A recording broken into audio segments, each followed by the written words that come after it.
Baba yako ana flash nyeupe, ina alama ya kuungua juu kwa moto. Kwa nilikuwa naomba ukanibie hiyo flash uniletee. Ina vitu vya muhimu sana kwangu. Hakuna kinachofichika. Mwanga wa siri, ukweli hujitokeza taratibu. Mwanga wa siri, hata giza likijaribu kushinda. Mwanga wa siri, siku moja utaangaza wazi.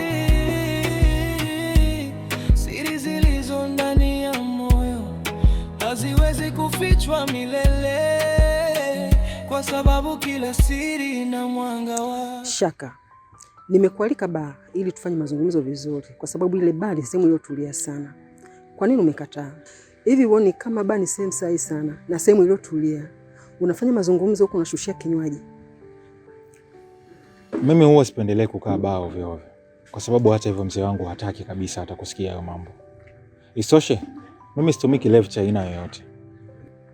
Sawa, lakini mwanangu Shaka, kukaa baa sio mpaka utumie kilevi. Hapana. Unaweza ukakaa baa unazungumza huko unatumia soda au hata maji pia. Usijali mama, soda nyumbani zipo za kutosha sana. Na hata ningetaka, nilikuwa na uwezo wa kubeba nikaja nazo kabisa. Kwa hiyo, tunaweza kuongelea tu hapa hapa. Vipi nikimwambia ukijana kuhusu hii flash? Ina maana itakuwa imeongezeka idadi ya watu wanaoifahamu siri yetu. Ila sina namna, inabidi tu nimwambie.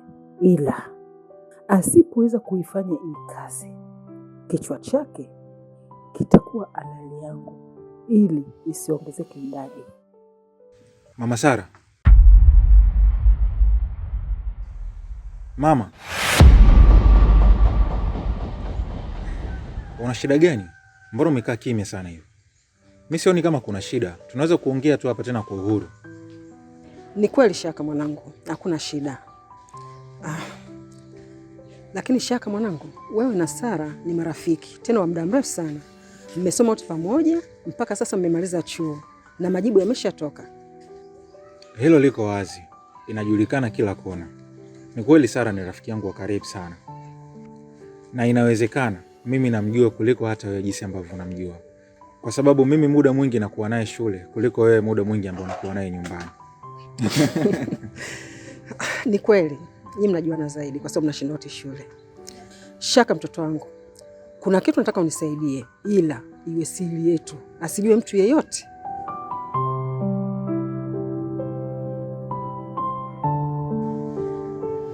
Yes, of course. Nitakusaidia kama litakuwa ndani ya uwezo wangu. Baba yako ana flash nyeupe, ina alama ya kuungua juu kwa moto. Kwa nilikuwa naomba ukanibie hiyo flash uniletee. Ina vitu vya muhimu sana kwangu. Na pia nikipata ile flash, nahisi umenisababishia vitu vingi kwenye maisha yangu, kwa sababu ina vitu ambavyo sitaki kuvipoteza. mwanga wa siri ukiangaza. Tafadhali nisaidie. Mama, yani mimi nikamuibie baba yangu mzazi. Si upumbafu? No, siwezi kufanya kitu kama hicho.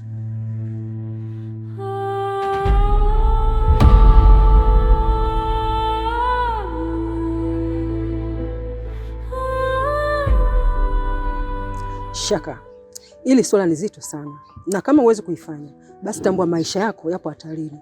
Na maanisha, kichwa chako ni halali yangu.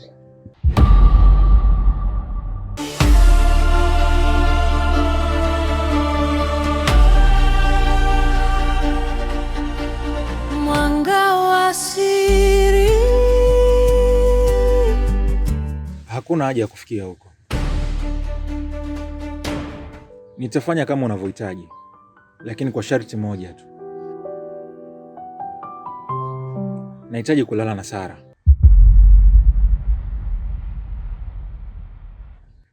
Kwa sababu nampenda sana. Tena ikiwezekana nimuoe kabisa. Yaani namaanisha nifunge naye ndoa.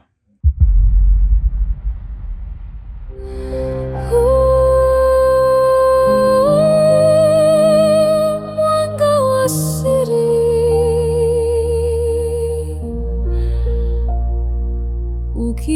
ukiangaza, moyo hauwezi kujificha.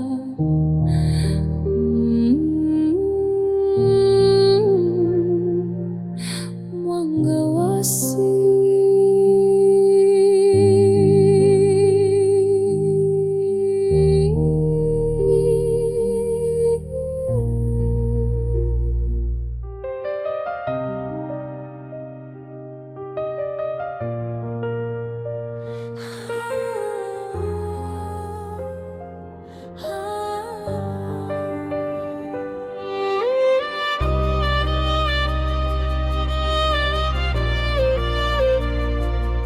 Mbona umekaa kimya sana?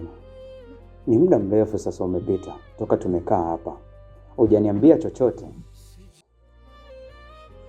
Na sijajua ni kwa nini umeniita hapa. Zaidi ya hicho unachokifanya.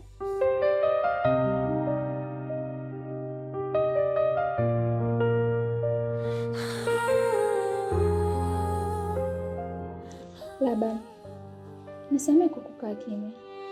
Ila ukweli ni kwamba hapo nyuma nimetongozwa na mambo mengi sana, lakini sikupata mwanamume mwenye sifa ninazozihitaji. Laban, wewe ni mwanamume mwenye sifa ninazozihitaji mimi.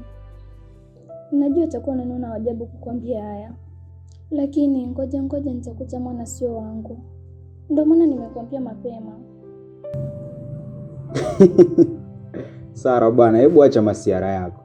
Unajua huko ndani nilikuwa na kazi kibao sana. Na nyingine nimeiacha katikati kabisa. Nilikuwa naosha vyombo sijamaliza. Kwa hiyo mimi nadhani ni vyema ungeniacha niende kumalizia kazi ambazo nilikuwa nazifanya. Ninalijua hilo, lakini usinichukulie vibaya. Laban, ningekuwa na uwezo ningekufungulia hata kibiashara wewe unafanya. Yaani hapo tayari amejimirikisha kwamba mimi ni wa kwake. Sasa hapa anaanza kuamini mdogo mdogo maneno ya Sakina. Huyu binti ni malaya. Laban, mbona unaangalia hivyo? Sara, wewe ni mzuri sana. Ni mwanamke ambaye unatakiwa upate mwanaume mwenye pesa. Sio mimi kapuku nisiyekuwa na nyuma wala mbele. Kwa sasa hivi mimi sitafuti mapenzi. Naitafuta pesa.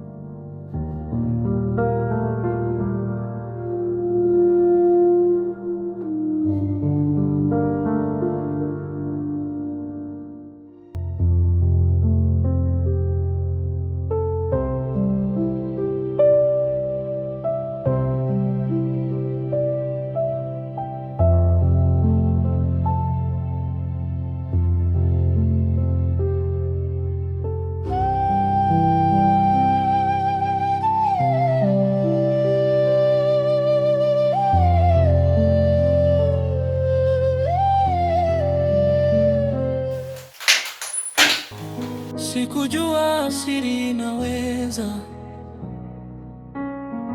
kufanya dunia nione ndogo. Nilidhani giza lingeficha milele, lakini mwanga ukaanza kidogo. Moyo wangu ulijaa maswali, ukweli ukabaki kimya ndani kadri muda ulivyozidi kwenda.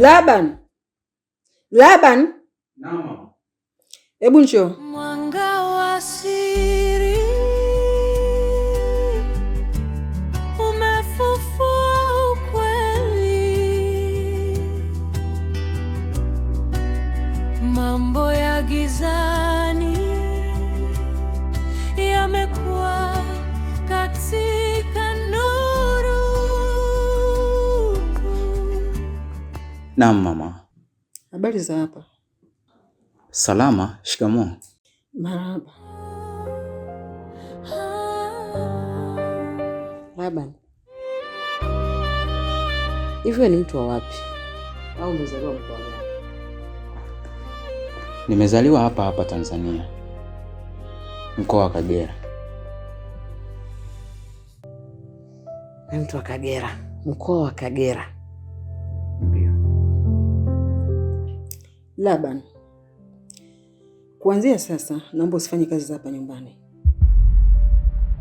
kwa sababu humu ndani tuna mabinti wawili wanazimudu hizo kazi.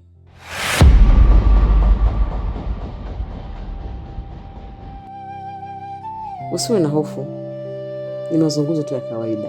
Wewe ni mtoto wa kiume na mama ameona hapa tuna mabinti watafanya kazi za kike na wewe utapewa kazi nyingine. Ndiyo, kuna kazi ya muhimu tunataka tukupatie ili uweze kuifanya, na ukikamilisha hiyo kazi tutakupatia 3.5 milioni.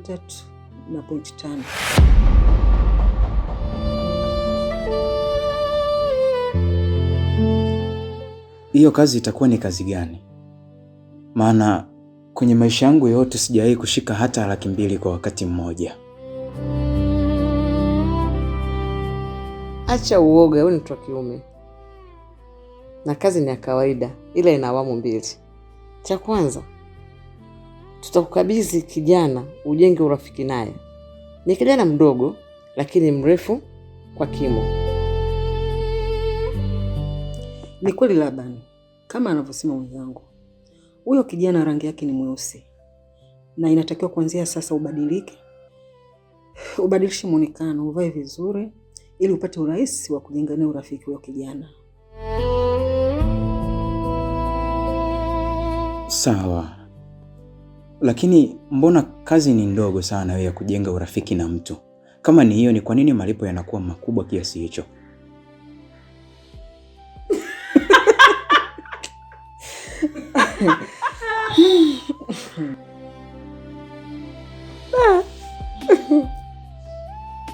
Laban, hiyo ni bahati yako katika njia ya kipato.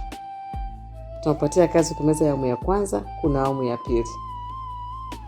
Lakini angalizo, huyo kijana huyo asijue kama unatoka katika nyumba hii tunayoishi sisi. Asitambue mahusiano yetu, ukaribu wetu.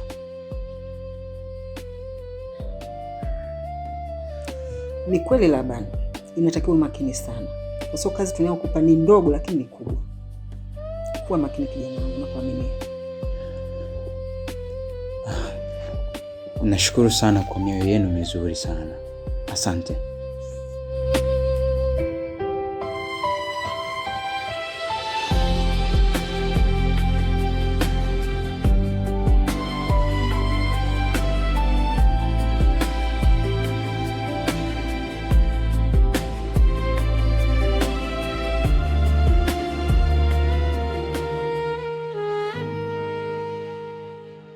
Sijui imekuwaje kila muda na kumisimisi. Kimya changu kinaniambia bado uko karibu nami. Nikitazama mbali nahisi pumzi yako karibu yangu. Usiku usingizi hauji na kuanza wewe. Nimejificha sana nisioneshe ninavyoumia, lakini jina mwanga wa siri unaniumbua gizani. Nimeficha hisia chini ya tabasamu la kawaida.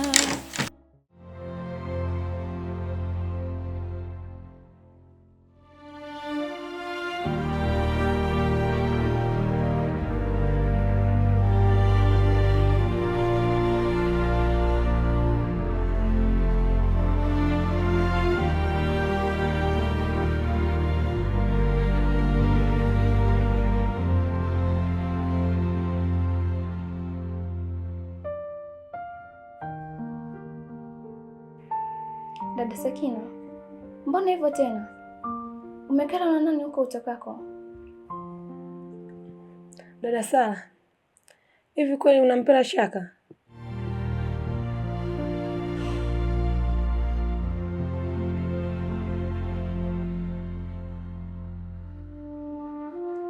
Shaka nimesoma naye, hakuna uhusiano wowote zaidi ya urafiki tu.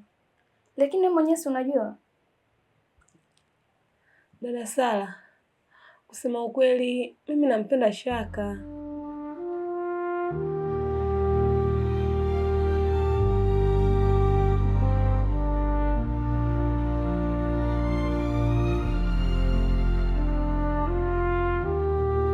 Na sio kumpenda tu, nampenda sana.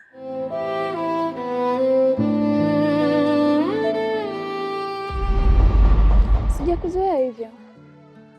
Kwani na uko sawa rafiki yangu? Kwa nini unanifanyia hivyo? Hali ya kuwa unajua kabisa tukiachana na urafiki wetu, mimi nakupenda sana.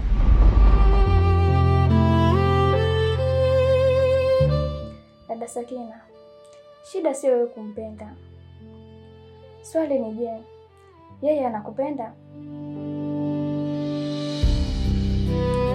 Mimi sijali kama yeye ananipenda au anipendi, lakini inaniuma pale ambapo nakuona wewe na Shaka mmesimama au mmekaa. Yaani moyo wangu unaniuma sana. Dada Sara, kama umpendi Shaka, basi naomba umshawishi anipende mimi. Please, nakuomba.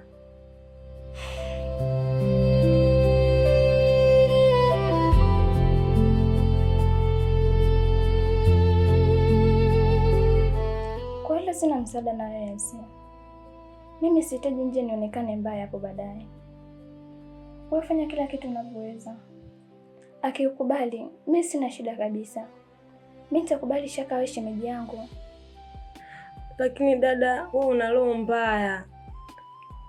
Shaka huwa anakusikiliza kwa kila kitu, na nahisi ukimwambia ni rahisi sana kukubali. Lakini wewe hutaki. Sawa, sawa kama hutaki. Mama la mama, hata mimi mwenyewe ninayempenda. Kwa hiyo kila mmoja abebe mzigo wake.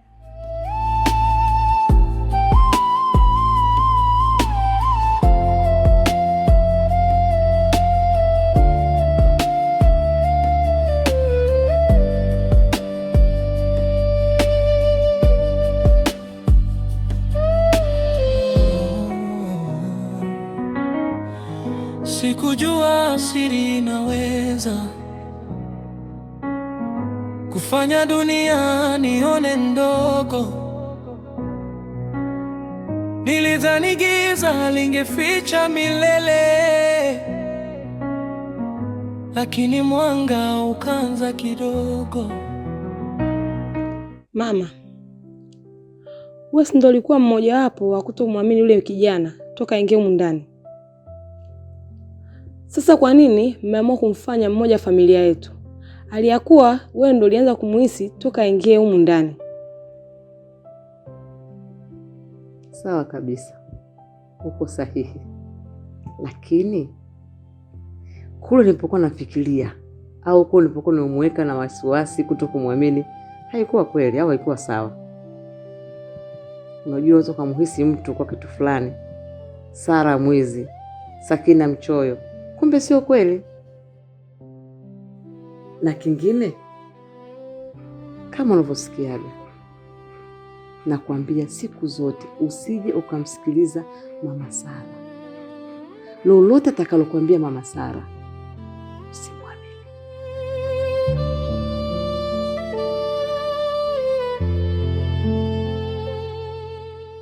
Sawa? Mara zote huwa unaniambiaga hivyo mama, lakini sijui ni kwa nini huwa unaniambiaga hivyo. Leo nitafurahi mama ukiniambia kwa nini unaniambiaga nisimwamini huyo mama. Sakina mwanangu, wewe bado mtoto mdogo, lakini ukikua utakuja kujua siri zote katika dunia hii zilizojificha kwenye kiza kizito. Sasa Sakina, jiandae utoke na Labani. Unampeleka kwenye maduka ya nguo nzuri au pamba kali, akanunue pamba kali ili apendeze. Na kingine, jitahidi sana uwe karibu naye, na hata ikiwezekana fanya ufanyavyo mtoto wa kike uwe naye karibu zaidi kimahusiano, awe mpenzi wako. Unajua kwa nini? Ili awe upande wetu kwa asilimia kubwa.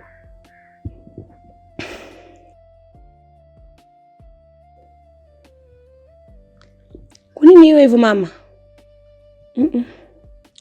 Siwezi, kwa sababu mwenyewe na mtu wangu mama ninayempenda. Sioni sawa kuwa na Laban. Hapana, haiwezekani. Unasemaje?